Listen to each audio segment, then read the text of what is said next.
칠흑 같은 밤입니다. 이집트 전역에서 수백만 명의 찢어지는 듯한 통곡 소리가 울려 퍼지고 있죠. 네, 끔찍한 밤이죠. 그런데 오직 짐승의 붉은 피가 칠해진 집들만 쥐 죽은 듯 고요합니다. 그 400년 동안 이어졌던 참혹하고 억압적인 노예 생활이 막 어떤 복잡한 정치적 협상이나 시위가 아니라 네, 단 하룻밤에 아주 귀괴하고 폭발적인 사건으로 끝나는 순간이거든요. 오늘 저희 심층 탐구에서 파헤칠 자료는 바로 이 출애굽기 12장부터 18장까지의 텍스트입니다. 네, 아주 흥미로운 텍스트죠. 이게 그냥 고대 신화나 옛날 이야기가 절대 아니더라고요. 벼랑 끝에 몰린 인간의 그 뼈저린 심리, 위기 관리, 그리고 조직을 살려내는 리더십에 관한 가장 날 것 그대로의 보고서입니다. 지금 바로 이 숨막히는 긴장감 속으로 여러분을 초대하겠습니다. 자, 그 첫 번째 밤 도대체 무슨 일이 있었던 건가요? 이 밤을 제대로 이해하려면요, 그 텍스트에 등장하는 아주 특별한 지시사항을 먼저 봐야 합니다. 이스라엘 백성들에게 10번째 재앙, 그러니까 이집트의 모든 장자가 죽는 그 거대한 재앙이 내리기 직전에 아주 기이한 명령이 떨어져요. 네네. 각 가정마다 흠없는 일련된 수컷 어린 양을 잡아서 그 피를 집의 문설주와 임방에 바르라는 거였습니다. 잠깐만요. 여기서 문설주와 임방이라는 단어가 좀 생소한데요. 쉽게 말해서 현대식 아파트로 치면 현관문에 양옆 테두리랑 위쪽 문틀, 그러니까 도어락이 있는 그 문 주변에 피를 덕지덕지 발라놓았다는 뜻인가요? 정확히 그겁니다. 집의 입구 전체를 피로 두른 셈이죠. 심판이 그 집을 지나갈 때 그 피를 보면 주범이 그 집을 넘어간다 혹은 패스한다고 해서 이걸 유월절, 히브리어로는 페사흐라고 부르게 된 겁니다. 아, 넘어간다, 패스한다. 네, 생명과 죽음을 가르는 경계선이 무슨 거대한 성벽이나 첨단 무기가 아니라 그냥 문틀에 발린 어린 양의 핏자국이었다는 게 아주 상징적이죠. 자료를 보면 이 피는 훗날 신약 성경에 등장하는 그 예수 그리스도의 희생을 미리 보여주는 예표, 즉 일종의 영화 트레일러 같은 역할을 한다고 분석하고 있습니다. 구원은 공짜가 아니라 철저하게 누군가의 생명이라는 대가가 지불된 결과라는 거죠. 피의 대가로 얻은 구원이라, 이미지가 정말 강렬한데요. 근데 저는 자료를 보면서 더 소름 돋았던 게 피 자체보다도 그들이 집안에서 밥을 먹는 방식이었습니다. 아, 그 식사 장면이요? 네, 고기를 불에 구워서 누룩 없는 빵, 그러니까 그 발효되지 않은 딱딱한 빵이랑 쓴 나물을 곁들여 먹으라고 나오잖아요. 네네. 여기까지는 뭐 그럴 수 있는데 먹는 자세가 진짜 특이합니다.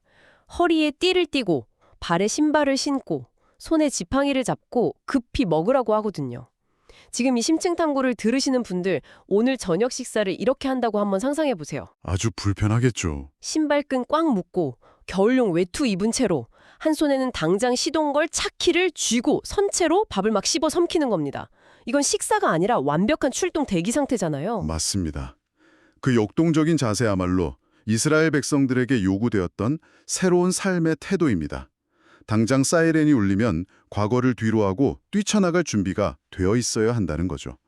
하지만 저는 여기서 그 출동 대기 상태보다 훨씬 더 거대한 패러다임의 전환이 이 밤에 일어났다는 점을 꼭 짚고 싶습니다. 오, 어떤 전환인가요? 이 유월절이 이스라엘에게 새로운 달력의 시작, 즉 그의 첫 달이 되었다는 대목입니다. 이게 어떤 의미일 것 같습니까? 달력이 바뀐다는 건 약간 단순히 연도가 바뀌는 새해 첫날 같은 느낌 아닌가요? 훨씬 더 깊은 차원의 문제입니다. 노예에게 가장 철저하게 박탈당하는 것이 바로 시간에 대한 통제권이거든요. 아, 시간에 대한 통제권이요? 네, 노예는 자신의 캘린더를 가질 수가 없습니다. 이집트의 파라오가 언제 일어나서 언제 벽돌을 굽고 언제 잘지를 완벽하게 지배했죠.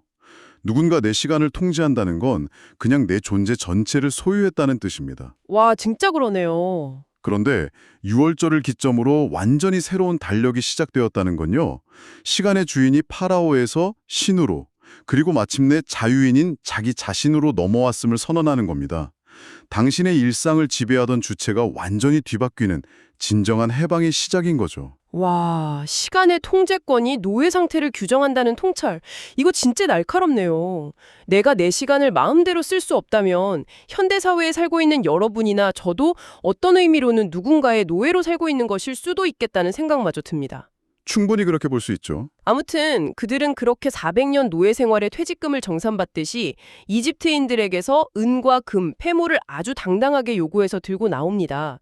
그리고 이 대어를 보면 흥미로운 점이 또 꽤 많아요. 네, 어떤 부분이 인상 깊으셨나요? 보통 이스라엘 민족만의 단독 탈출기라고 생각하기가 쉽잖아요. 근데 텍스트를 보면 수많은 잡족, 그러니까 혈통이 다른 다양한 이방인 난민들도 이 구원의 대열에 엄청나게 합류했다고 나옵니다. 맞습니다. 아주 중요한 포인트죠. 닫혀있는 배타적인 혈통주의가 아니라 누구든 이 탈출에 동참할 수 있도록 구원의 문이 열려 있었다는 거잖아요. 게다가 요셉의 유골까지 챙겨서 나옵니다. 400년 전에 내 뼈를 이곳에서 가지고 나가달라 했던 선조의 유언을 잊지 않은 거죠. 네. 낮에는 거대한 구름 기둥이 광야의 태양을 가려주고 밤에는 불 기둥이 길을 밝혀주는 완벽한 에스코트까지 받으면서요. 그 묘사만 들으면 이제 영광스러운 자유를 만끽할 일만 남은 완벽한 해피엔딩 같죠. 그렇죠. 꽃길만 남은 것 같잖아요. 하지만 현실은 전혀 달랐습니다. 기세 좋게 걸어 나온 그들의 앞을 가로막은 건 탄탄대로가 아니었으니까요. 신은 지름길인 블레셋 사람들의 땅을 피해서 굳이 척박한 홍해 쪽 광야길로 이스라엘을 빙 돌아가게 만듭니다. 아니 그 부분이 저를 진짜 혼란스럽게 만들었습니다. 전지전능한 신이라면 약간 최단 코스로 내비게이션을 딱 찍어줘야 하는 거 아닌가요? 그렇게 생각할 수 있죠. 자료에서는 전쟁을 겪으면 이들이 겁을 먹고 이집트로 도망갈까 봐 배려한 전략적 우회였다고 설명을 하긴 하더라고요. 근데 결과적으로 도착한 곳이 비하이롯 앞입니다. 네, 그 바다 앞이죠. 앞에는 거대한 바다가 넘실대고 있고 뒤에서는 변심한 파라오가 600대의 최정예 전차 부대를 이끌고 추격해오는 상황이잖아요. 그야말로 앞뒤가 꽉 막힌 도간의 주신세가 되어버린 거 아닙니까? 도망칠 곳이 없는 완벽한 고립 상태가 된 거죠. 그 순간 백성들의 입에서 그동안 억눌려 있던 본성이 폭발합니다. 모세를 향해서 이렇게 악을 쓰며 원망하죠. 뭐라고 하죠? 이집트에 무덤이 없어서 우리를 이 광야로 끌어내어 죽게 하느냐. 차라리 이집트 사람을 섬기며 노예로 사는 게 100번 낫겠다. 저는 이 대목에서 이 사람들의 심리가 진짜 이해가 안 갑니다. 아니 인간의 배은망덕함이 어떻게 이 지경일 수 있죠? 되게 답답하게 느껴지시죠? 이 사람들 불과 며칠 전에 10가지의 초자연적인 재앙을 두 눈으로 똑똑히 본 사람들입니다. 게다가 지금 당장 자기들 머리 위에 초현실적인 구름 기둥이랑 불 기둥이 떡하니 서 있잖아요. 네네. 그런데 군대가 쫓아오자마자 채찍질 당하고 자식들을 뺏기던 그 끔찍한 노예 시절이 낫다고 부르짖다니요. 진짜 인간의 기억력이 이렇게 짧을 수 있나요? 그걸 단순히 배은망덕하다고 윤리적으로만 평가해버리면 이 텍스트가 주는 진짜 교훈을 놓치게 됩니다. 이것은 극도의 두려움이 인간의 뇌와 심리를 어떻게 조작하는지를 보여주는 아주 정교한 심리학적 사례거든요. 아, 뇌를 조작한다고요? 네. 인간이 생존의 위협, 즉 극심한 공포를 느끼게 되면 전두엽의 이성적 판단 기능이 사실상 마비됩니다. 기적에 대한 기억이나 논리적 추론은 사라지고 오직 파충류의 뇌라고 불리는 생존 본능만이 지배하게 되죠. 두려움은 현재의 위기를 실제보다 훨씬 거대하게 과장하고요.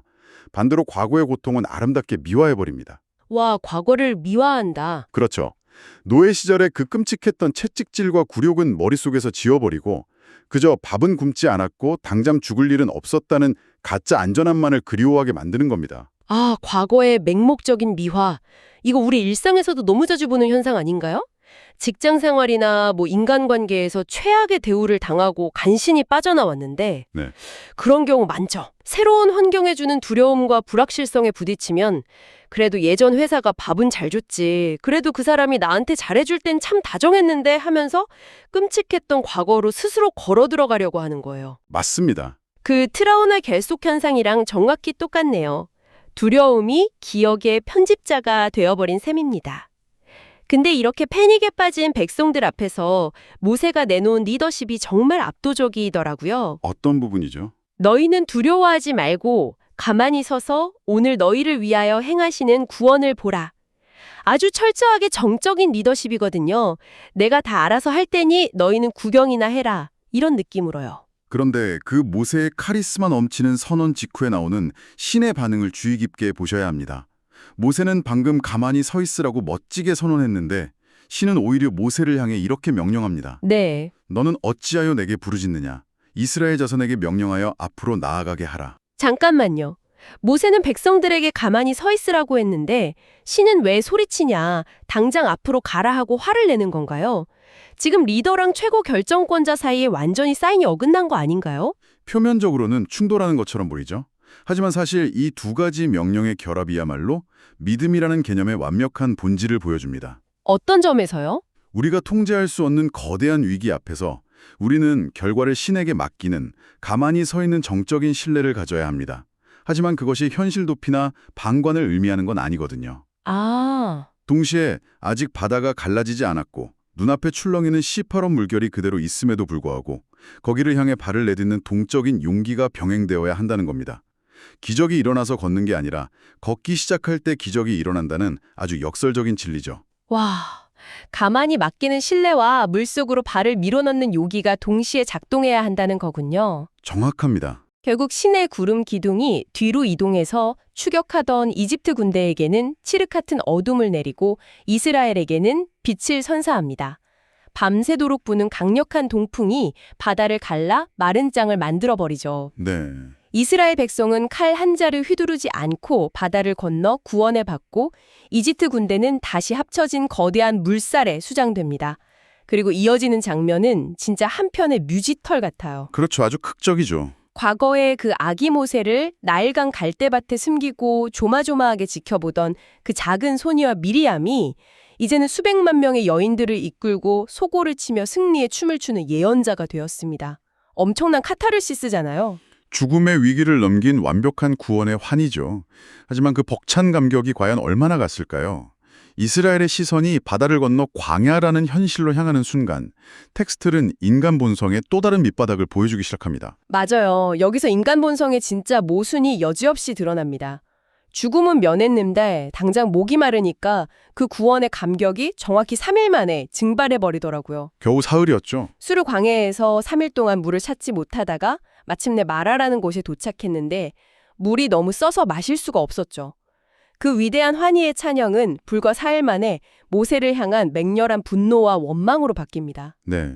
다행히 나뭇가지를 던져 쓴물을 단물로 바꾸는 기적이 일어나고 곧이어 12개의 물샘과 70그루의 종려나무가 있는 완벽한 오아시스, 엘림에 도착하면서 첫 번째 결핍의 위기를 넘기잖아요. 하지만 생존의 두려움을 넘어서니까요. 이번엔 결핍의 두려움이 인간을 어떻게 망가뜨리는지 광야라는 무대가 본격적으로 증명하기 시작합니다. 아, 결핍의 두려움. 신광야에 이르자 이번엔 배가 고파진 대중들이 아예 대놓고 선을 넘습니다. 우리가 이집트 고기가마 곁에 앉아있던 때와 떡을 배불리 먹던 때에 차라리 죽었더라면 좋았을 것을. 자유라는 숭고한 가치보다 당장 내 위장에 들어가는 고기 몇 점이 더 중요하다는 그 대중들의 날 것 그대로의 본능이 폭발한 거죠. 제가 리더라면 여기서 진짜 다 포기하고 싶었을 것 같아요. 충분히 그럴 만한 상황이죠. 근데 바로 이 최악의 원망의 한복판에서 놀랍게도 징벌이 아니라 만나라는 기적의 양식이 내려옵니다. 이슬이 마른 후에 광야 지면에 작고 둥글게 맺힌 꿀 섞은 과자 맛이 나는 양식이었죠. 저녁에는 메추라기 떼가 몰려와서 고기를 먹게 되고요. 네, 근데 여기서부터 진짜 심리학적으로 흥미로운 규칙들이 등장하더라고요. 맞습니다. 만나를 거두는 방식에 아주 독특하고 철저한 조건이 붙어 있었습니다.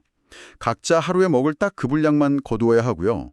혹시라도 내일을 위해 남겨두면 그 즉시 벌레가 생기고 지독한 냄새가 나며 썩어버렸습니다. 네네. 예외적으로 안식일 전날인 금요일에만 이틀치를 거둘 수 있게 허락되었죠. 이 규칙을 가만히 들여다보면 정말 기가 막힙니다. 지금 듣고 계신 여러분도 한번 여러분의 현실에 대입해서 생각해 보세요. 네, 한번 상상해 보시죠. 이건 마치 한도 제한은 없지만 저축이 절대 불가능하고 매일 밤 자정만 되면 잔액이 0으로 리셋되는 일일 체크카드를 발급받은 것과 같습니다. 왜 굳이 이런 사람 피곤하게 만드는 방식을 택했을까요? 전지전능한 신이라면 그냥 한 달치 식량을 창고에 꽉꽉 채워주고 마음 편하게 이동하게 해주면 불평도 안 나오고 좋잖아요. 한 번에 창고를 채워주면 당장의 불만은 잠재울 수 있었겠죠. 하지만 그들의 노예 마인드셋을 고칠 수는 없었기 때문입니다. 노예 마인드셋이요. 네, 400년 동안 노예로 살았던 사람들의 뼛속 깊은 심리가 무엇일까요? 바로 영원한 결핍입니다. 내일 나에게 밥이 주어질지 알 수 없는 그 지독한 불안감이죠. 아, 언제 굶을지 모른다는 불안. 맞아요. 그래서 노예는 무언가 생기면 무조건 움켜쥐고 쌓아두고 감춰두려는 강박에 시달립니다.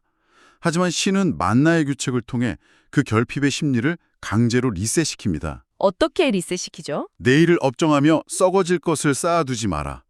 너희의 내일은 파라오의 기분에 달린 것이 아니라 내가 책임진다. 즉 매일매일 나의 필요가 채워진다는 감각을 경험함으로써 신뢰의 근육을 강제로 키우는 피말리는 훈련 과정이었던 겁니다. 와, 단순히 배를 채워주는 무료 급식 시스템이 아니었네요.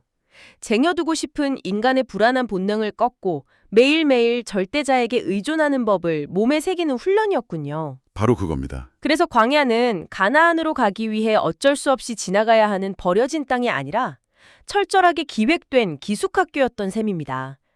르비딤에서 물이 없어 백성들이 모세를 돌로 치려 했던 그 험악한 무리바의 다툼에서도 결국 바위를 쳐서 생수를 터뜨려 갈증을 해결해 주잖아요.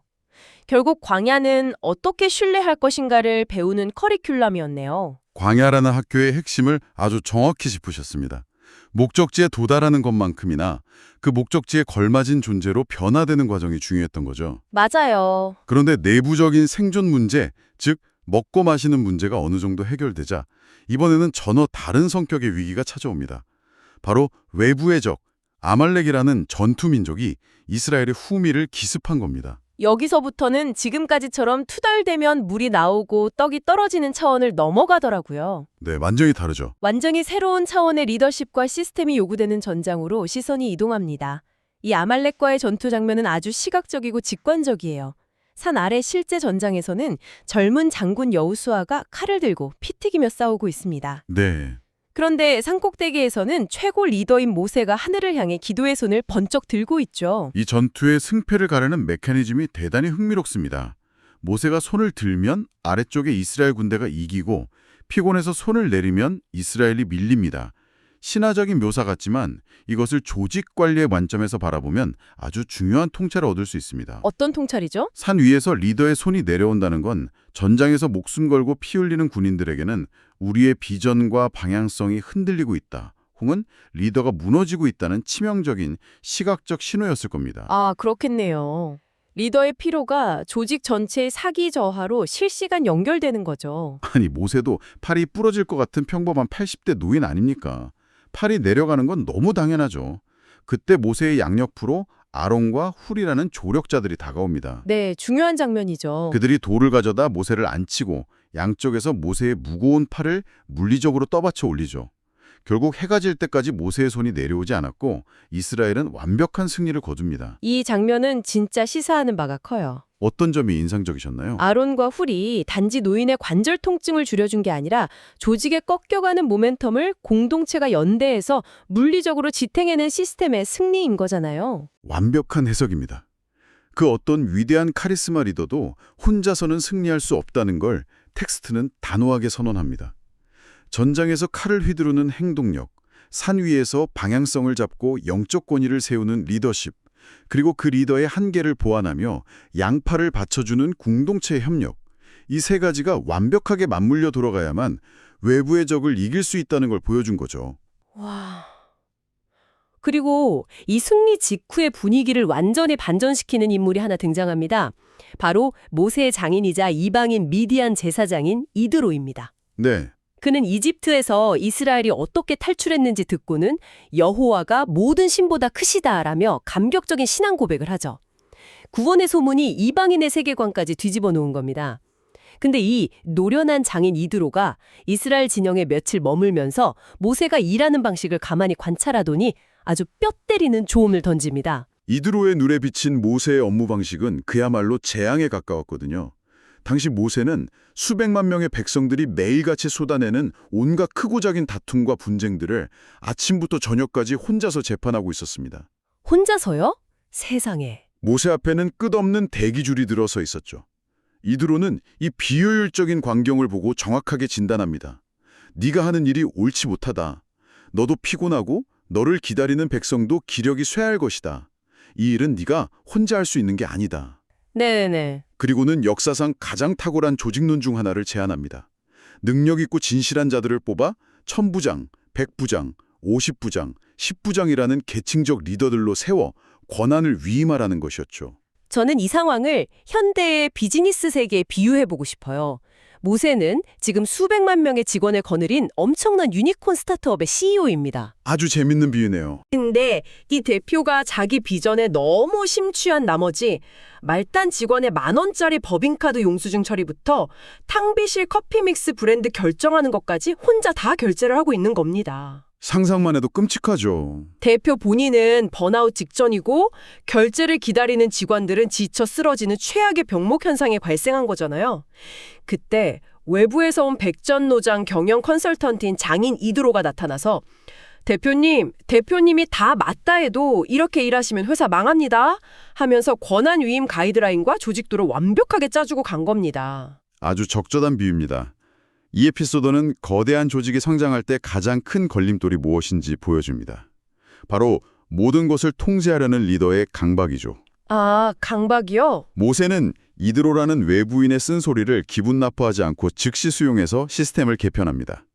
아말렉 전투가 무너질 수 있는 리더를 공동체가 어떻게 연대하여 지탱하는지를 보여주었다면 이드로의 조언은 비효율의 극치에 달한 1인 리더십을 권한 위임과 분권이라는 지속가능한 시스템으로 어떻게 전환해야 하는지를 명확히 가르쳐주죠. 와, 고대 종교 텍스트에서 현대 경영학과 조직심리학의 정수가 그대로 묻어나오네요. 문설주의 피를 대가로 얻어낸 폭발적인 구원의 밤, 앞뒤가 꽉 막힌 홍해 앞에서 두려움을 뚫고 발을 내디는 역설적인 용기, 네, 그리고 결핍의 두려움을 끊어내기 위해 매일매일 만나를 주어야 했던 광야라는 그 철저한 신뢰 후련장, 또 혼자서는 결코 감당할 수 없는 전쟁과 업무 압박 속에서 공동체와 연대하고 권한을 나누며 시스템을 구축해 나가는 성숙의 과정까지. 정말 놀라운 여정입니다. 출애굽기 12장부터 18장까지의 여정은 그 자체로 인간이 위기를 돌파하고 어엿한 자유인으로 성장해가는 완벽한 마스터 클래스였습니다. 이 모든 과정의 핵심은 결국 인간 본성에 대한 깊은 통찰입니다.